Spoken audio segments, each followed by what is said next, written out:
Black or white, good or bad, office or non-office. We tend to consider the difference between office work and remote working as binary.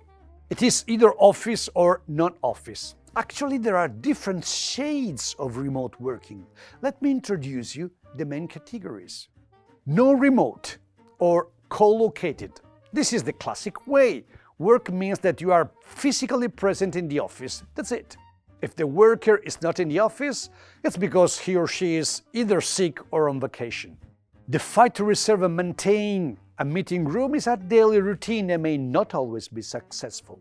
Informal, unplanned, and often very successful meetings are held near water coolers or on the road to the canteen, and secret love affairs might blossom there too.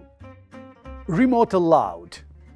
Though the work is intended to be done in the office under specific circumstances and for a limited period of time, some workers may work from a place different from their office, be it another facility or home.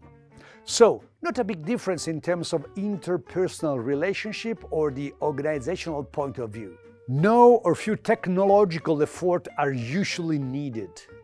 Hybrid remote. Generally speaking, some or all workers have the possibility to work remotely for a given amount of time. The variety of combinations may be high, but they all fall into two categories. Alternating days, under different labels such as smart working, agile working, or similar, it implies that all or some of the workers can work from somewhere else 1 or 2 or more days in a week. Depending on the organizations, they may decide this autonomously or need to find an agreement with the team manager.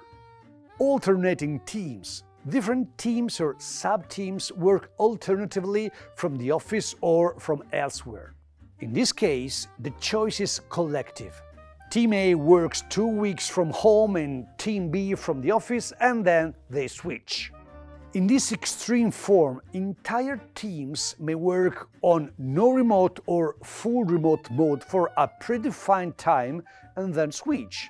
In all its various forms, hybrid remote is apparently set to be the dominant kind of remote working in the near future for many organizations.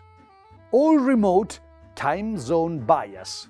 All employees, or a vast majority, are remote workers, and in multinational companies they work synchronously based on their time zone. Synchronously means that they are required to work and can consider that all their colleagues are working at the same time, like a classic 9 to 5. So anyone will feel free to call a colleague, schedule a meeting, or simply text with reasonable confidence that they will receive some kind of answer almost immediately. Online meetings are a massive tool for communication among teams. In its simplest form, it is more or less the transposition of co-located into a remote environment. All remote asynchronous. All employees are remote workers and they work in asynchronous mode by default. What does this mean? Put simply, it means that all the workers always work remotely, and it is taken for granted that their working hours simply do not overmatch. Hence, the communication is always intended as asynchronous by default. Although synchronous or almost synchronous communication methods like text messages, phone calls, or video calls can be used, they are seen as an exception to the rule. Which one is the best? None, of course. It depends on too many things. In the next episode, we are going to explore the method with the highest chances of becoming the method of choice: hybrid remote working.